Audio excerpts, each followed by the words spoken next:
Em Gênesis 13. Gênesis 13.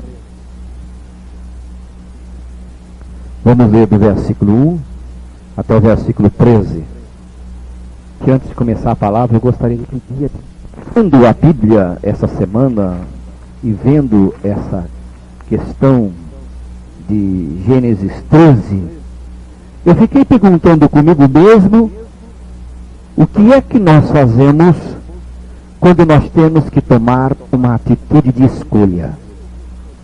Quando eu vou escolher alguma coisa para a minha vida, para a vida da minha família, quando eu vou escolher alguma coisa para a vida dos meus familiares, como é que eu tenho que agir? Como é que eu vou tomar atitudes? Ora, meus irmãos, o que ocorreu com Ló foi uma má escolha. Ló optou por um caminho e sua escolha marcou o resto da sua vida. E esse é o problema que nós enfrentamos. Porque às vezes a escolha que nós vamos fazer é uma escolha imutável. E ela jamais poderá trazer a nossa vida tal como era antes da escolha. Falando em termos, aqui temos muitos casados, quando nós escolhemos a nossa esposa, quando nós escolhemos o nosso esposo, nós resolvemos colocar uma marca na nossa vida definitivamente.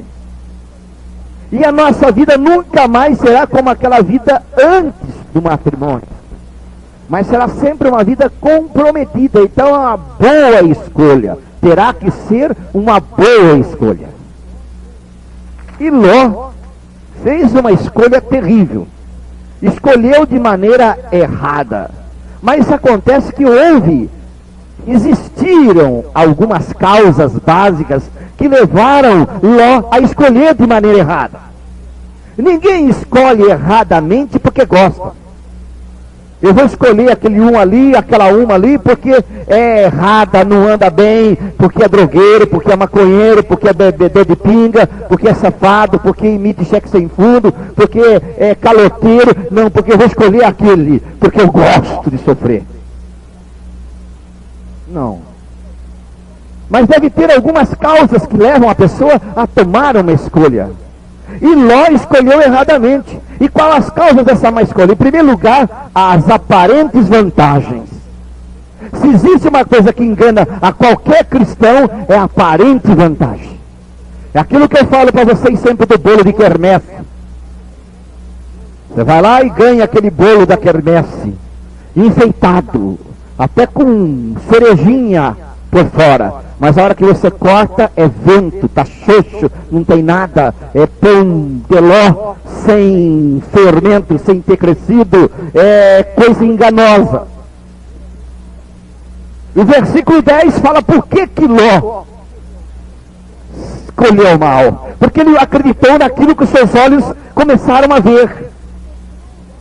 Ele levantou Ló os seus olhos e viu a campina do Jordão, que era toda bem regada. Antes do Senhor destruir Sodoma e antes do Senhor destruir a Gomorra, aquela campina, ela era rica. Ela era abastada, ela era provida com chuvas. Ela era uma campina maravilhosa, ela era bem aparada pela mão divina, pela própria natureza. Então Ló já colocou, já partiu para a aparência. Olha aí, esta é a parte boa, porque é a parte que está verdejante, é a parte que bem cresce, é a parte que tudo vinga. Então eu vou optar por isso. E esse é o grande mal na vida do cristão, a visão terrena. Quando nós nos norteamos pela visão terrena, nós somos levados à fonte de tentação. Quando nós acreditamos nos nossos olhos, quando nós acreditamos naquilo que nós vemos, nós vamos ser levados à fonte de tentação. Foi isso que aconteceu com Eva. Em Gênesis capítulo 3, versículo 6, a palavra de Deus diz que aquela mulher, ela foi seduzida por aquilo que viu. E essa é uma realidade. As pessoas são seduzidas por aquilo que vê. A palavra diz em Gênesis capítulo 3, versículo 6, com responsabilidade, quando Deus está aqui dando a lei, o livro da lei, e Ele está dizendo aqui o que aconteceu, estava vendo, e vendo a mulher que aquela árvore era boa para se comer e agradável aos olhos,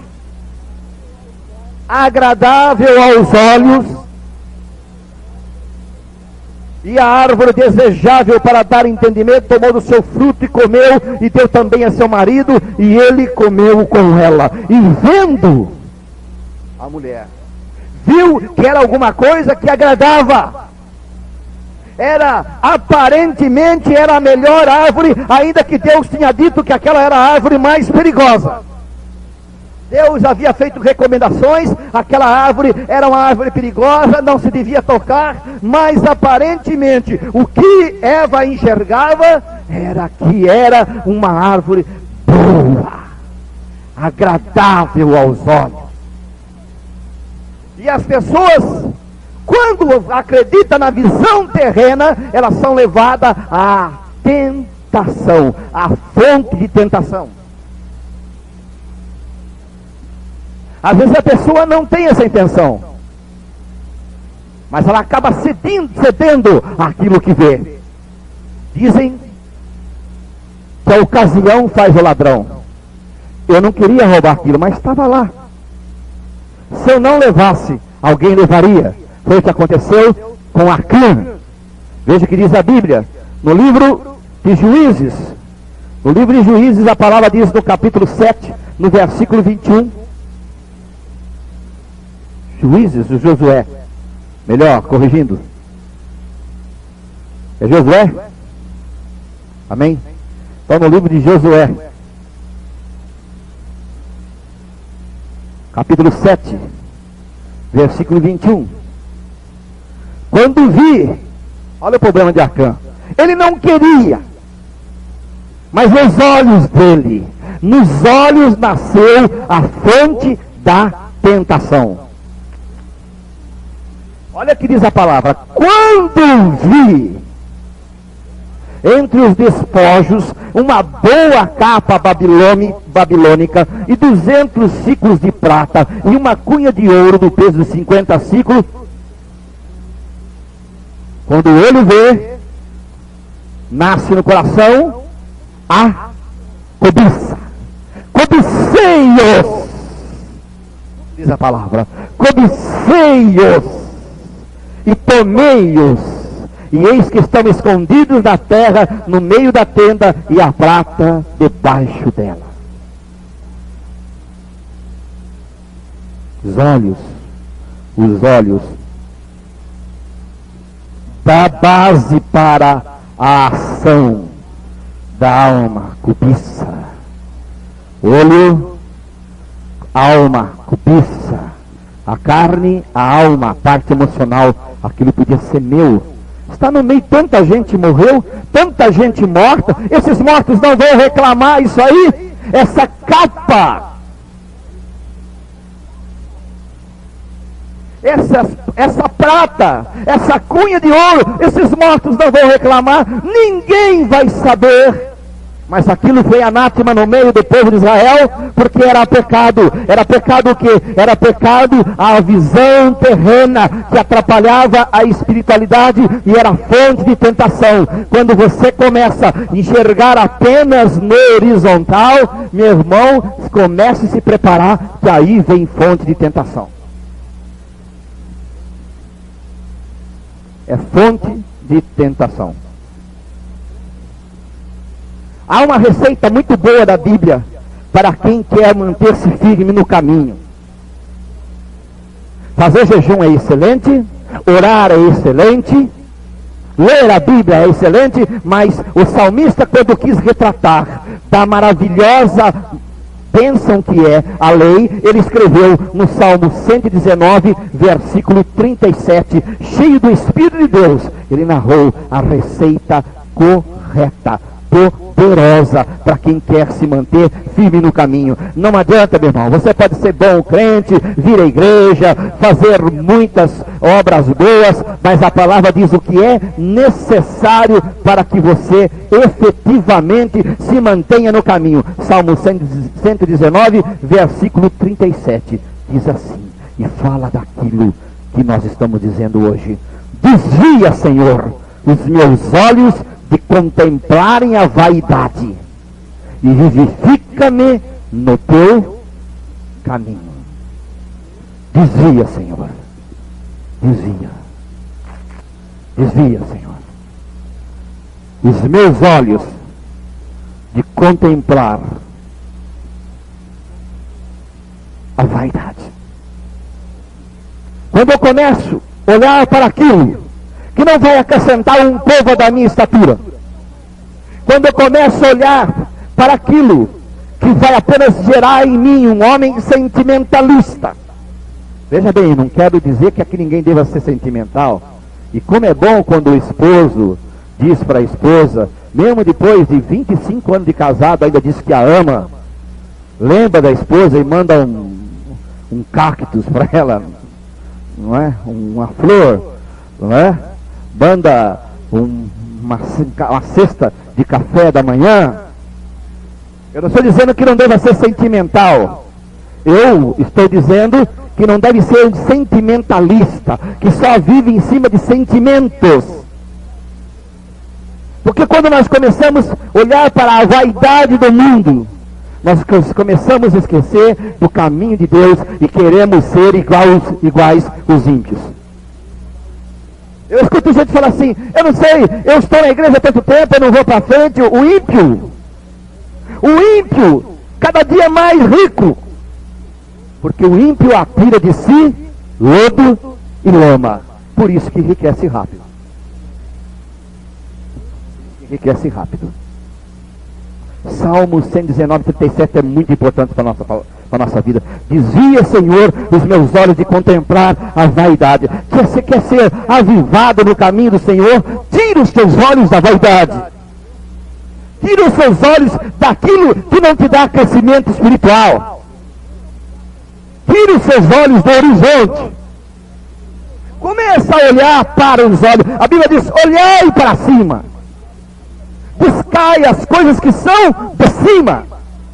Há uma casa, há uma mansão maravilhosa, uma outra bem melhor do que essa terrestre. Aonde? Lá em cima. Ló escolheu mal porque começou a desconsiderar os princípios religiosos de Abraão. Ele levou em conta a desconsideração dos princípios religiosos. Abraão, aonde chegava, edificava um altar e ali adorava o Senhor. Quanto de nós será que aonde nós temos chegado, temos instalado o altar de Deus? Quanto de nós será que aonde temos chegado, temos instalado o altar de Deus, aonde Deus se manifesta? Ou nós já se tornamos igual a turminha que está do nosso lado, igual a gangue que está do nosso lado, igual a turma, a roda dos escarnecedores, e Deus não é adorado, e Deus não é reverenciado. Abraão, diz a palavra de Deus, aonde chegava, no versículo 4 de Gênesis 13, aonde ele chegava, e até o lugar do altar que Deus ali tinha feito, e Abraão invocou o nome do Senhor. Abraão tinha esse ministério, onde chegava e instalava em primeiro lugar um altar para o Senhor. Por quê? Porque era seu objetivo adorar. E Ló estava preocupado com as posses. Ló estava esquecendo da adoração. Abraão era muito rico, Ló tinha muitos bens, e agora eles já não podiam viver mais juntos na mesma terra, não porque não se entendiam, mas porque as suas próprias riquezas se misturavam, e os pastores e os administradores dos seus bens estavam se desentendendo. E Ló começou a deixar a parte espiritual de lado. E agora Ló toma a decisão de largar, de ir. É verdade que Abraão bem disse a ele, você escolhe.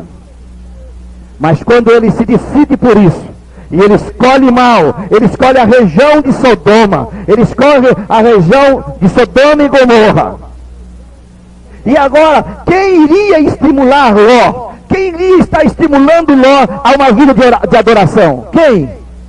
Com Abraão, ao lado de Abraão era uma beleza. Abraão era um homem de Deus. Abraão vivia adorando ao Senhor. Abraão oferecia tudo para o Senhor. A vida de Abraão era separada para o Senhor. Mas agora Ló se distanciava de Abraão. E quem estimularia?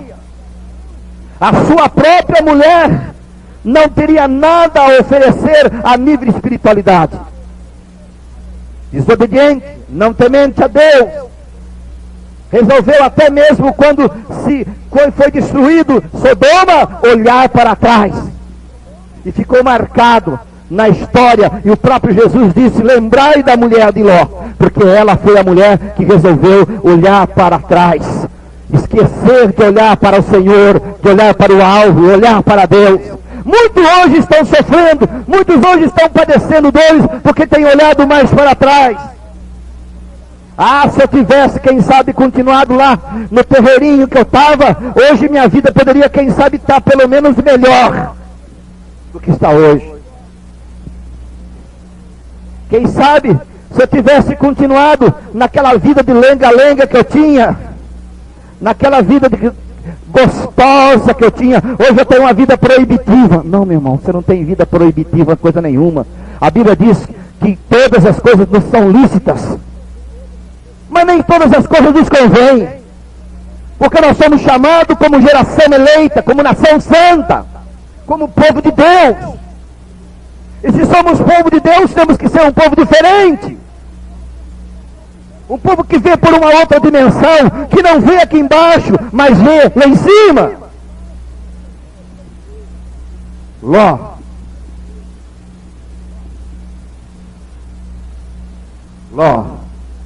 toma essa decisão. E agora não vai ter a orientação espiritual do patriarca Abraão. Meus irmãos, o altar, a igreja, a nossa vida, age como um sinal de alerta, avisando-nos do perigo deste mundo. Quando nós somos estimulados pelos pastores, pelos diáconos, e mesmo quando nós convidamos as pessoas para virem à igreja, nós não queremos fazer delas pessoas cativas para estarem aqui grampeadas a um sistema denominacional, a um sistema religioso, mas muito antes, porque cada palavra que tem vindo é um sinal de alerta. É o semáforo dizendo: cuidado, há um perigo à frente, há um iminente perigo, a qualquer instante, não sabemos o que irá acontecer. E como não sabemos, precisamos estar na mão do Senhor. Como não sabemos, precisamos estar com Jesus.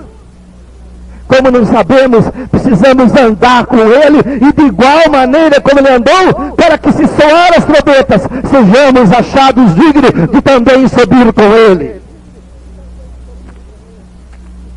O altar é isso, gente. Muitos estão procurando a campina verdejante. Eu vou para lá. Lá está vendendo. É só fazer a relação dos pedidos. E vem de bênção, e vem de caçamba. Lá está vendendo mais. Tem mais gente, mas tem mesmo. Começa a pôr a palavra para você ver, ó. Fica minguadinho. Fica apertadinho. Por quê, gente? Porque altar do Senhor é coisa séria. Quando a gente vem para a vida de altar, nós abandonamos as coisas velhas.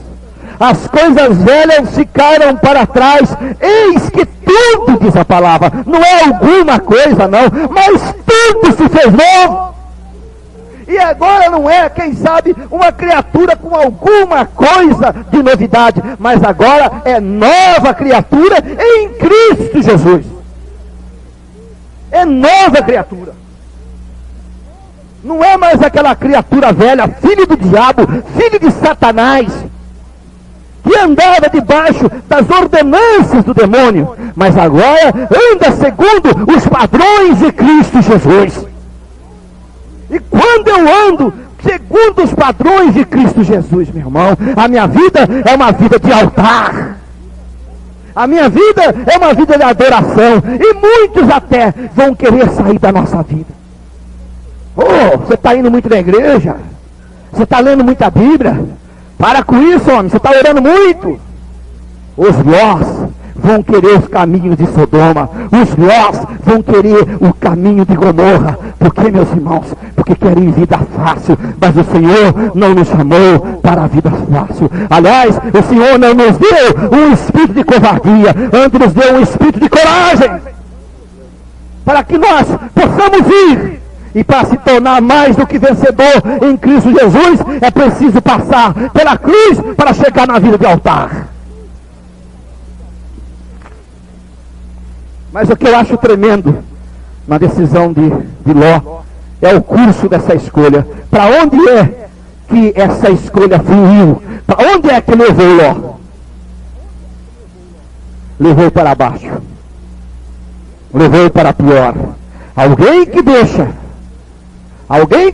o Senhor, alguém que está envolvido com Deus, a sua escolha é ir para baixo, é ir para pior. Quando nós escolhemos, meus irmãos, quando você escolhe, quando eu escolho, quando nós escolhemos e optamos pelo mundo e não por Deus, nós cedemos à tentação e não medimos as consequências. É por isso que você vê as pessoas dando as costas para Deus e optam, escolhem Deus. Escolhem não por Deus, mas escolhem o mundo e o sistema que aí está e vão de mal a pior.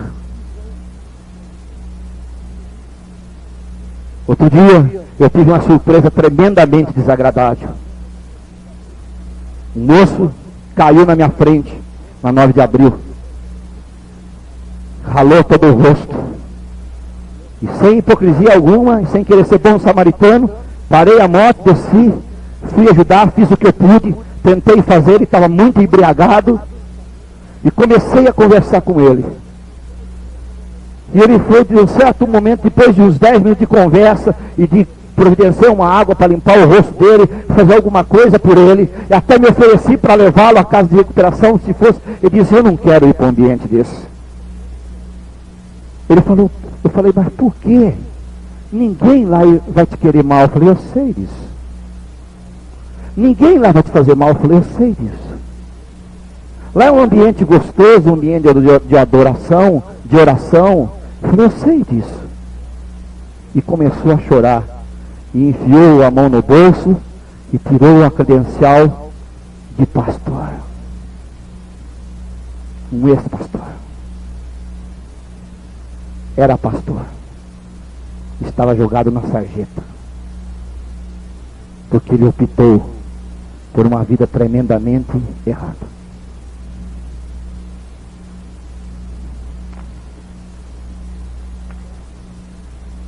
Os Lós da vida têm optado. E não mede as consequências. Não mede as consequências. O interessante é que a descida, meus irmãos, para essa vida é gradativa. Não é de uma vez que a pessoa vai. Não é de uma vez que a pessoa muda de um sistema para outro. Mas antes, é gradativamente. Vai descendo. Hoje é o cigarrinho. Amanhã é a cervejinha. Depois é a pinguinha. Depois é o uísque. Depois do uísque é a coca. E depois ele vai embora. Para não perder tempo com as coisas do diabo. É gradativo que a pessoa desce. É a prostituição. É a fornicação. Hoje é a masturbação. Amanhã é a fornicação. Depois de amanhã é o adultério. E assim vai. Essa descida é gradativa. Resultado de ações. Vejam o versículo 10. Diz que ele levantou os olhos. Uma ação botou os olhos. Quando nós colocamos os olhos, meus irmãos, na matéria, nós geramos o egoísmo e logo queremos escolher primeiro.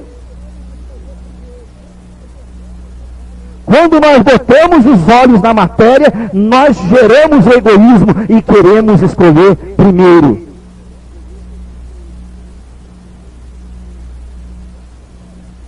Parece-me aquela história daquele homem educado que foi almoçar com o mal educado. E o mal educado, quando sentou à mesa, passou a mão no garfo e catou o bife maior. Ele disse, coisa feia, falta educação.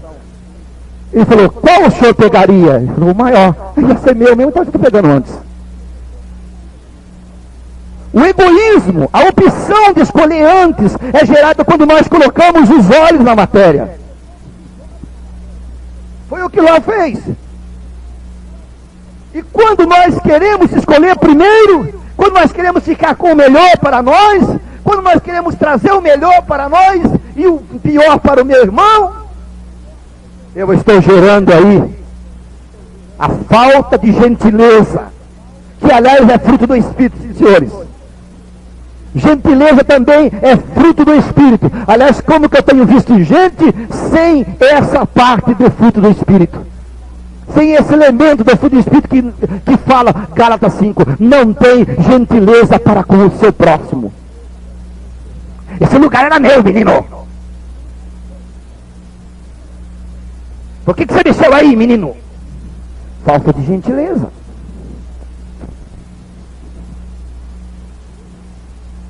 Você quer ver? Eu falo para Sara, sempre saio com ela de carro, eu nunca vou poder tirar carta de carro. Porque eu acho que se eu tirar carta de carro, eu vou ter que sair da vida de pastor. Que é brincadeira que se faz. E o que eu vejo de crente fazendo ao volante é brincadeira. Fecha todo mundo, passa todo mundo pelo lado errado, entra na contramão, entra na contramão. Na minha frente, outro dia, o irmão aqui da igreja entrou na onda, eu buzinei para ele e disse, olha a palavra!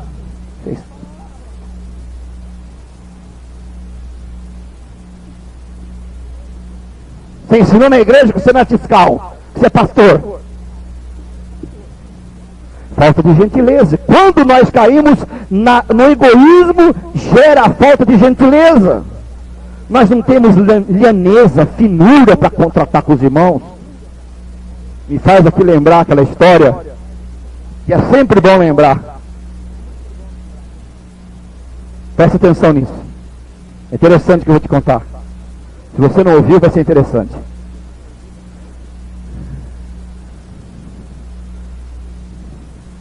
Diz que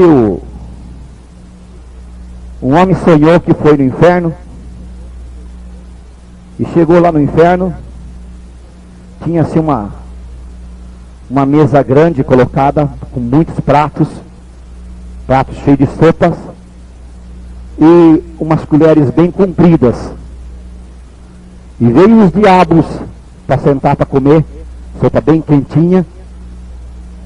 E veio o diabo maior e foi fazer a oração, ou a maldição da comida. Foi amaldiçoar a comida. E ele acabou de amaldiçoar a comida. Aí os diabos pegavam aquelas colheres e iam pôr dentro do prato de sopa quente. E um ia levar, dava uma cotovelada no focinho do outro. E o outro já, meu lugar, que assim que era a mesa, não é? Meu lugar! Viu? E derruba a sopa quente em cima do outro. E aquela colher de sopa e de cá, parecia uma luta, uma desordem, uma bagunça total. Aí diz que ele foi levado também, ele sonhou, era um sonho, foi levado também ao céu. E chegou ao céu, a mesma mesa, os mesmos pratos de sopa. É lógico que estava mais friozinho um pouquinho, mas os mesmos pratos de sopa, bonitinho, as mesmas colheres, compridas, bem compridas.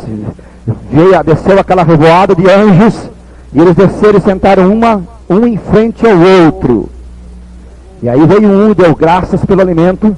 Esse anjo que estava aqui pegou a colher, pegou a sopa que estava naquele prato e pôs na boca daquele anjo. Aquele anjo pegou aquela colher, pegou a sopa aqui, e um ia tratando do outro gentilmente, mostrando que é possível ser organizado, ordeiro e disciplinado, além de reverente na hora de comer. Porque hoje em dia, eu acho que o inferno foi transferido para as salas, porque se come na frente da televisão.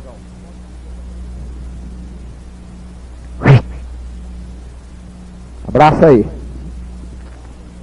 Quando nós queremos escolher primeiro, nós geramos o egoísmo, e o egoísmo vai gerar a falta de gentileza.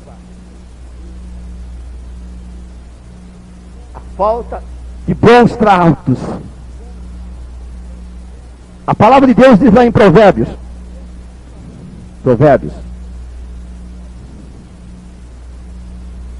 capítulo 1.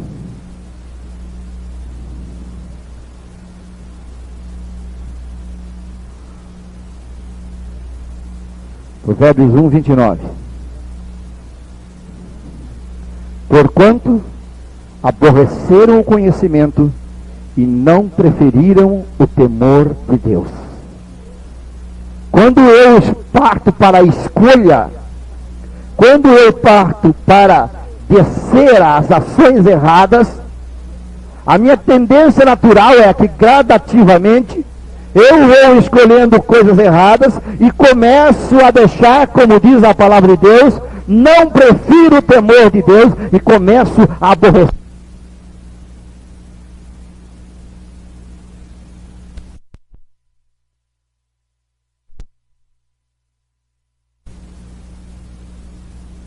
A não me interessar por aquilo que Deus pode me revelar através da sua palavra.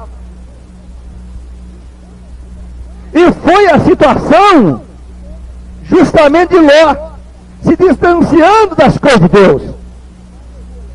Uma má escolha. E finalmente, o versículo 12 lá, não sei se é finalmente, mas finalmente nessa parte da sua escolha, o versículo 12, ele foi armar casa num lugar errado.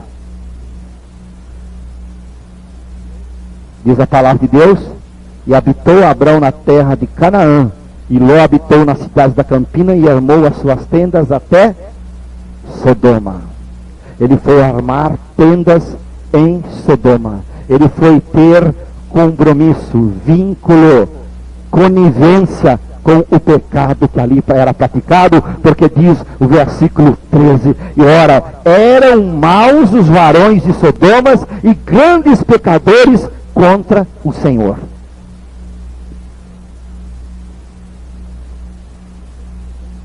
Nós estamos chegando perto de uma época que Sodoma e Gomorra se manifestará nos nossos dias. Eu estou falando do carnaval. Já começou a grobeleza fazendo a publicidade da festa demoníaca que visa iludir o povo. Eu acho interessante, está uma baita de uma crise, uma situação tremenda, ninguém tem dinheiro para nada, todo mundo reclamando da mensalidade da escola, todo mundo reclamando de que está difícil, de que está ruim, porque de primeiro tinha poupança e rendia alguma coisinha, agora não tem nada, para ver sem conto no bolso. Isso faz tempo que eu não vejo um peixe desse, uma nó de 100 desse aí, quanto tempo. Só que muitos foram os que guardaram e aplicaram os seus recursos para dar vazão, a sua vazão carnal e animalesca nos dias do reinado de Momo. Por que, meus irmãos? Porque os filhos das trevas são mais prudentes do que os filhos da luz. Então, eles querem instalar a Sodoma do dia, e muitos são até da igreja. Não é da missão Paz e Vida, da igreja evangélica. Muitos são, que vão instalar sua tenda em Sodoma e Gomorra, e vão estar vendo, se não vai assistir, se não vai no clube, se não vai participar dos bailes, vai pelo menos dar uma olhadinha. Eu estou apenas olhando para poder ver que tipo de mal realmente é que Satanás consegue fazer. Ló fez isso. Ele sabia que os varões, que os homens eram maus e grandes pecadores, e ele foi se envolver com tais. Hoje em dia nós estamos vendo isso. Os homens de hoje em dia são grandes pecadores. Jesus disse que o dia que vier a justiça do Filho do Homem, Sodoma e Gomorra sofrerão menor juízo. Porque hoje em dia é pior do que aquele tempo.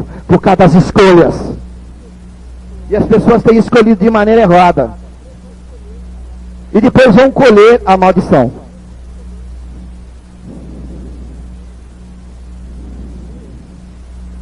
Eu fui a São Paulo ontem participar de uma reunião em favor da obra. E no caminho, eu estava junto com o irmão Paulo Simões. No caminho, nós pudemos ver uma coisa no jornal. Como que as pessoas são cativadas pelo demônio e como que elas escolhem o que é errado. Esse menino prodígio aqui, Macaulay Culkin, que sabe quem é esse? O artista principal do Esqueceram de Mim, e tantos outros. Com 15 anos, diz o jornal, e fala dessa famosa revista, deve ser Vanity Fair, na americana, conta que a mãe dele narrou que o filho destruiu e pichou todo o apartamento, que passa o dia inteiro com 15 anos fumando e bebendo na casa chiqueiro. E a situação está tão ruim para Pat Bentrap, que é a mãe, que está querendo mandar o filho para o psiquiatra. Aqui. Tira, destrói o próprio apartamento. E não vem o senhor me dizer que isso aqui é um jornal popular, é um jornal que tem responsabilidade. Porque a revista americana Vanity Fair foi que narrou isso, não é o jornal. E tudo isso porque Macaulay deixou uma fortuna de 50 milhões de reais que o cinema entregou na mão dele, e que seu pai e sua mãe estão brigando pela guarda dele para se apossar da fortuna. Uma péssima escolha de Macaulay, uma péssima escolha dos seus pais. Um menino de 15 anos que tinha tudo para marcar a história, que tinha tudo para viver uma vida, ainda que tendo cinema, uma vida infantil, inocente, mas tudo porque veio de mentiras e porque ensina as crianças a serem pestinhas tais como ele foi dentro de todos os seus filmes. Uma péssima opção. Nós não somos contra, eu tenho orado por esse menino até. Sempre orei por esse menino, porque eu nunca gostei dos filmes dele. Você ri, mas não percebe que ele é instrutor dos filhos para que tenham as mesmas ideias, os mesmos caminhos. Pastor, mas é preciso investimento. É preciso sim, mas Satanás, ele é muito esperto. Gente, mas não é só isso. Tem gente que escolhe, eu falei que ia mostrar aqui, tem gente que escolhe caminhos terrivelmente estranhos. Essa revista aqui é uma das revistas mais conceituadas no país, uma das revistas evangélicas mais conceituadas no país. Os assuntos que tratam, o trabalho que desenvolvem a nível de evangelismo, o que mostram o que é capaz de fazer um servo de Deus, tantas reportagens interessantes, falando dos trabalhos que são realizados. Mas de repente, irmão, a gente vê numa revista dessa, numa revista evangélica, a gente vê uma coisa que estarrece a gente. Não dá para acreditar. Não dá para acreditar o que eu estou lendo aqui. Eu vou ler para vocês. Estampando uma camiseta com o slogan Globe Você, com Jesus Cristo tudo a ver, o ator Philippe Fogosi desempenhou um dos mais importantes papéis da sua carreira, o de mestre de cerimônia, o segundo encontro de funcionários evangélicos da TV Globo, dia 11 de outubro no Rio. Como bom cristão, Felipe atendeu prontamente ao convite dos coordenadores do evento, chegou cedo, transitou tranquilamente entre os convidados e mostrou que quando é para falar do amor de Cristo, o texto está na ponta da língua e no fundo do coração. Afinal do culto, Felipe, um dos galãs da novela das 8, explode coração, comentou sorridente: foi tudo uma bênção.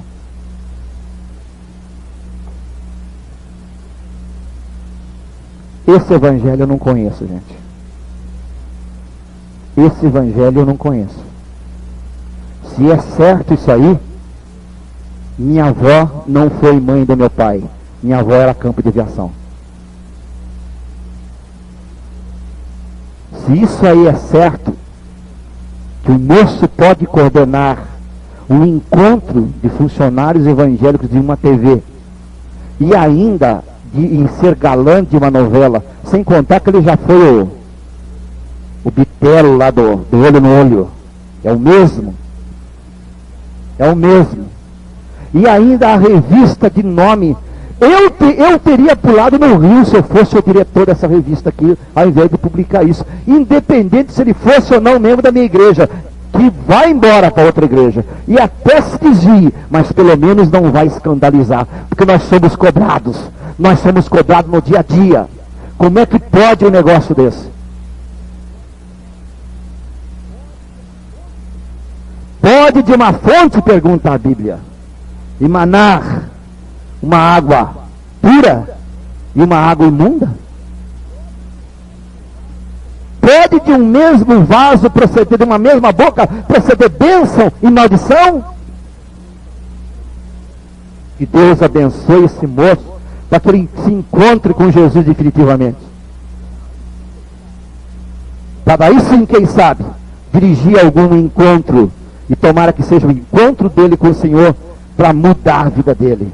Eu não posso aceitar isso. Esses são os lós da vida, que querem viver em Sodoma. Que querem ir perto dos homens maus, dos homens terrivelmente pecadores. E hoje eu li no jornal uma coisa que realizou meu espírito. A Nicarágua acaba de, através do seu presidente da República, decretar que é proibido passar novelas da Globo na Nicarágua, porque é um afronto moral para o seu povo.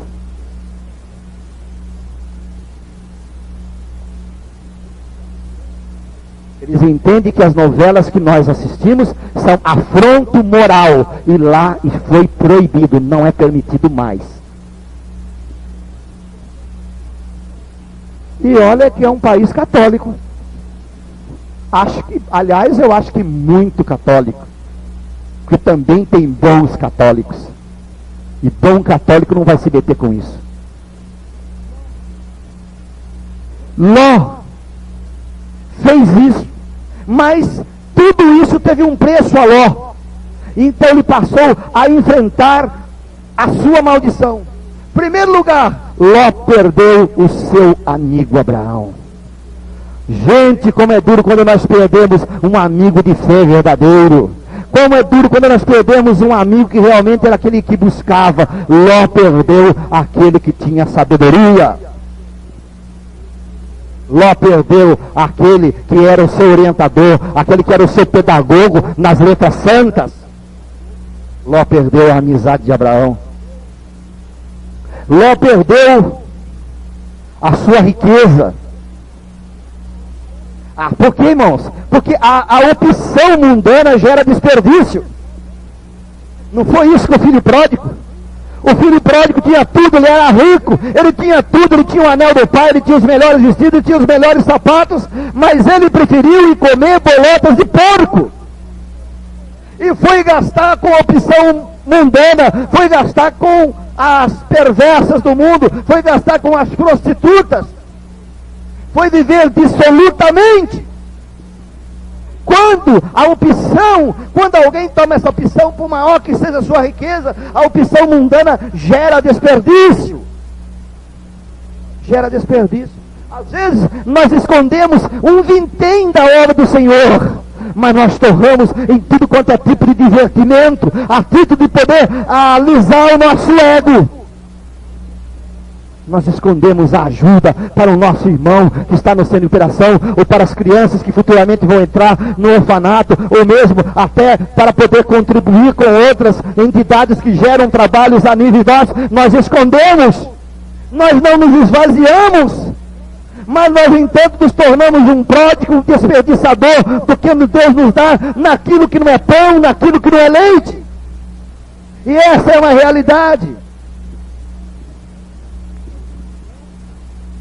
Porque a opção mundana gera desperdício. Você pode ver. Olha, eu tenho um moço na casa de operação, hoje ele é pastor, um dos pastores da igreja Nazareno da Iatuba. Esse moço, quando ele veio para Mogi Guaçu, ele veio devendo, eu vou falar aqui, devendo até as calças. Até as calças devia para o traficante. Ele veio fugido e tiveram que esconder ele na casa de operação aqui em Mogi Guaçu, porque o traficante tinha jurado, se achar, matava o Luiz Carlos de Assis, de novo. Se achasse, iria morrer porque pelo tanto que devia. Não tinha um gato para puxar para o rabo e um dinheiro para comprar um copo de leite para dar para a filha. Tamanho eram as suas dívidas com os traficantes. Desperdiçou, jogou tudo que tinha. Um excelente funcionário da Mercedes-Benz do Brasil, um alto funcionário com salário poupudo, um excelente salário, mas jogando tudo fora com drogas, e porque ele optou pela vida mundana, veio para a casa de recuperação. Meu irmão, o que Deus fez na vida daquele homem não foi fácil. Por isso que foi, eu sempre digo, e os próprios irmãos que passaram por lá sabem disso, foi o nosso melhor aluno. Haja visto aonde chegou. É hoje pastor da igreja Nazareno em Indaiatuba. O que aconteceu, meus irmãos? Em poucos meses, com o dinheiro que a esposa recebia, ela pagou quem devia, levantou a casinha, construiu. Eu e minha esposa estivemos lá. Hoje tem uma casa humilde sim, mas é deles. Eles têm um carro, eles têm uma moto, eles têm bens, porque aquilo que era dado para o mundo, eles se passaram a agir de maneira desprendida para o reino de Deus. Você percebe, meus irmãos? Quando eu coloco Deus na frente, Deus vai fazer o resto. Ló perdeu a sua influência. Ele não tinha mais influência agora com os vizinhos. Como é que ele poderia dizer que ele era amigo de Abraão? Amigo do amigo de Deus. Agora ele foi morar no meio de um grupo de rapazes alegres. Ele foi morar agora num ambiente de sodomia, de pecado. Como ele poderia declarar que ele podia ser influente? Os seus vizinhos não mais acreditavam nele. Ló perdeu a influência sobre a própria família, ao ponto de ele falar para a mulher, não olhe para trás. Ela olhou. Quando uma mulher não obedece ao seu marido e não faz segundo aquilo que ele recebeu do Senhor, ele perdeu. Ele não pode ser mais pastor, ele não pode ser mais diácono, ele não pode ser mais obreiro, ele não serve mais para nada. Ele é um lixo, ele é um trapo, porque se ele recebeu a revelação, levou para a família, e a família, ele perdeu a influência sobre a sua família. Ele não passa por um trapo humano. Ele não serve mais para nada. Ele não serve mais para nada. Ele perdeu a sua influência com os seus próprios empregados. Nem seus empregados mais o temiam, porque ele optou de maneira errada. Mas o que mais triste, meus irmãos, eu quero dizer hoje agora para vocês, no encerramento dessa palavra, Ló perdeu aquilo que eu não quero que nenhum de vocês perca. Eu oro, peço, choro diante de Deus todos os dias, para que ninguém daqui perca. Ló perdeu a presença de Deus. Perdeu amigos, perdeu influência, perdeu vizinhos, perdeu os empregados, dá para passar. Mas perder a presença de Deus, não. Ló perdeu a presença de Deus. Agora, não sente mais alegria na sua vida. Não sente mais satisfação. E é por isso que eu disse no começo da questão escolha. Nós precisamos tomar cuidado com o que vamos escolher. Trabalho. Que tipo de trabalho vamos fazer? Pastor, pelo amor de Deus, mas eu estou fazendo qualquer negócio. Não, meu irmão. Aonde é que eu vou colocar-me? Que tipo de trabalho que eu vou fazer? Às vezes as coisas não vão bem. Eu tenho orado muito, eu tenho chorado muito por uma vida. Às vezes as pessoas não conseguem entender isso. Eu peço que você entenda o que eu vou te dizer. Eu passava muita luta. A pessoa é uma pessoa boa, bem interessada, bem intencionada. Até tinha vontade de servir o Senhor, vinha à igreja. Mas ela trabalhava num chalé de jogo de bicho. E eu sempre estava questionando isso. Dizendo, gente, quando nós escolhemos trabalhar para ganhar, nós temos que buscar a Deus para que a escolha do nosso trabalho seja uma bênção na nossa família e uma bênção na nossa comunidade. Aquilo que eu produzo deve exercer influência benéfica na vida do meu irmão, na vida do meu irmão, na vida da minha irmã e na vida da minha comunidade. Cuidado. Cuidado com a escolha que nós fazemos dos amigos. Amigo seu é aquele que você convida para vir à igreja e ele vem. Esse é seu amigo. Não é aquele que fica te esperando depois do culto lá na praça, lá no postinho, lá não sei aonde. Esse não é seu amigo. Cuidado com quem você escolhe para ser seu amigo. Seu amigo é aquele que vem junto com você. Convida ele para vir. Pode até dizer para ele, olha, eu até vou com você, sai depois, mas vai primeiro à igreja, porque depois de alguns dias que ele começar a vir à igreja, ele não vai querer ir mais nesse local. Não me faça igual aquele moço que se apresentou aí como obreiro, como pregador da palavra de Deus, e veio dizendo, pastor, eu estou fazendo de tudo para ganhar um vizinho meu, já estou até tomando uns uísques com ele, que eu vou ganhar ele para Jesus, custa o que custar. Eu já comecei a tomar uns uísques, que é para ele ir se ambientando comigo.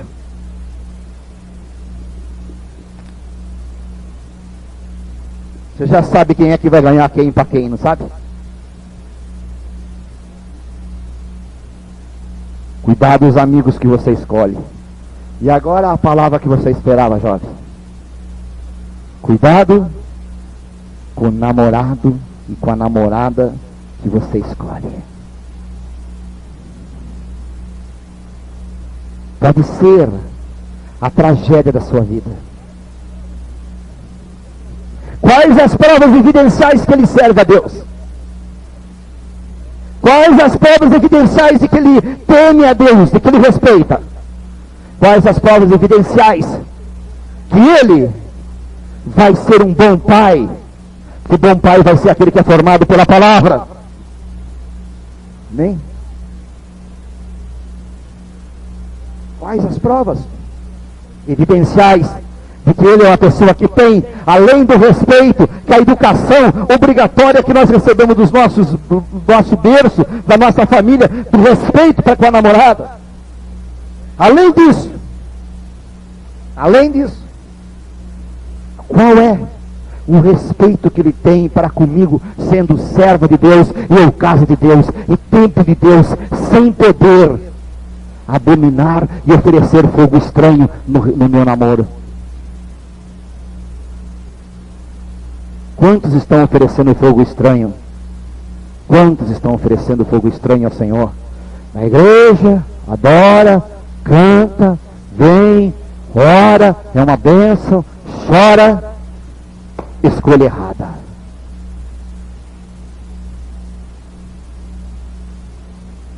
Estão compactuados com Sodoma, estão compactuados com Gomorra, estão compactuados com o mundanismo, estão compactuados com a licenciosidade, estão compactuados com tudo que procede das trevas. Ló pagou o preço, perdeu o amigo que era amigo de Deus, perdeu a sua influência, perdeu o seu relacionamento, perdeu a sua esposa, que por certo a amava, e perdeu a presença de Deus. Quando nós escolhemos algo, devemos escolher para continuar do lado de Deus e Deus continuar do nosso lado. Só há uma maneira para nós continuarmos com Deus ao nosso lado, quando nós escolhemos as coisas que fazem com que Deus permaneça ao nosso lado.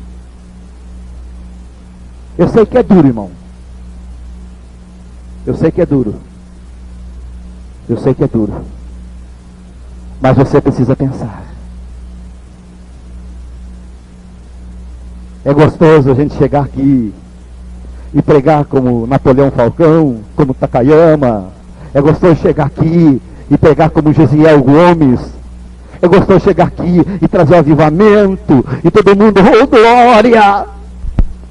Mas é duro quando Deus manda dizer, escolhe. Escolhe, levanta os olhos e escolhe agora. Mas não escolhe não, de acordo com aquilo que vê os seus olhos. Escolhe segundo a minha orientação, segundo a minha bênção. Hoje à noite eu quero que você tome posição. Eu quero que você tome posição. Eu quero que você tome uma posição. Não olhe para Ló. Olhe para dentro de você. Eu não estou fazendo apelo para crente. Não, eu não faço isso. Eu estou dizendo daquilo que nós precisamos assumir. Ló estava bem, estava com boa companhia, estava ao lado do crente Abraão, do fiel Abraão. Mas ele escolheu o mundo. E hoje não é diferente.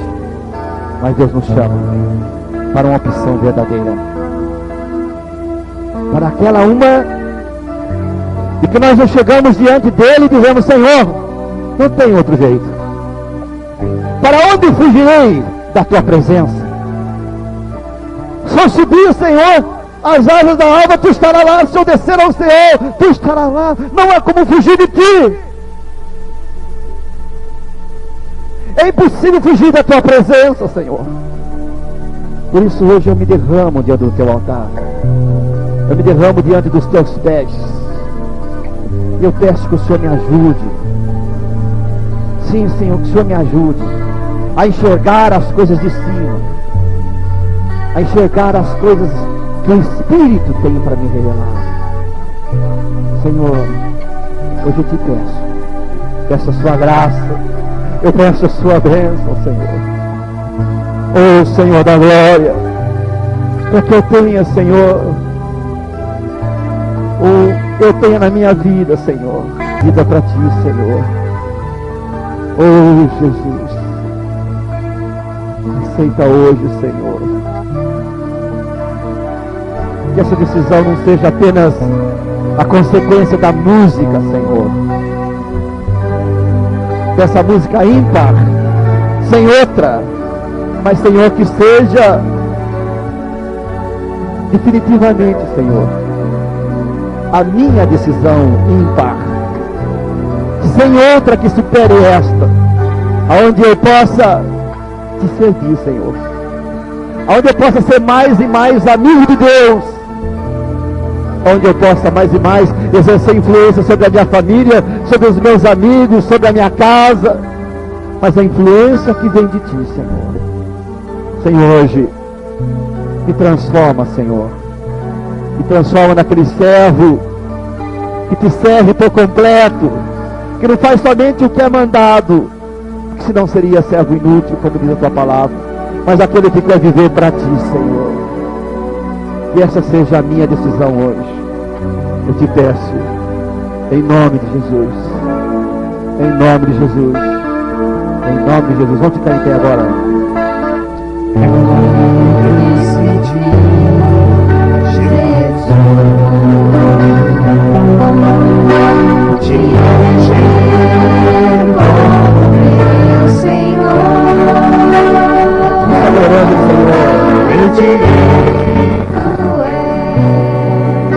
De não ter direito algum, meu querer é tão somente o teu querer.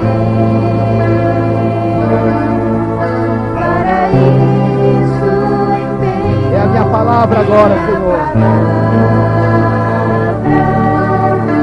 uma aliança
Senhor agora.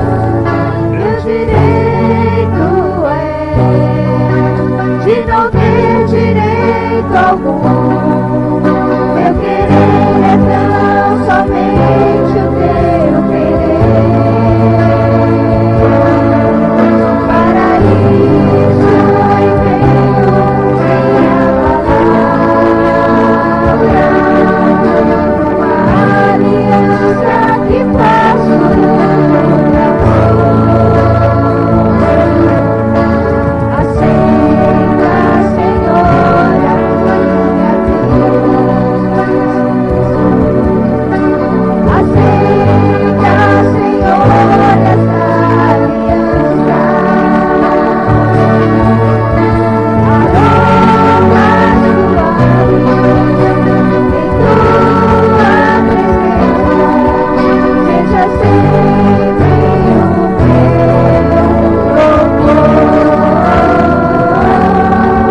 Seja sempre o meu louvor.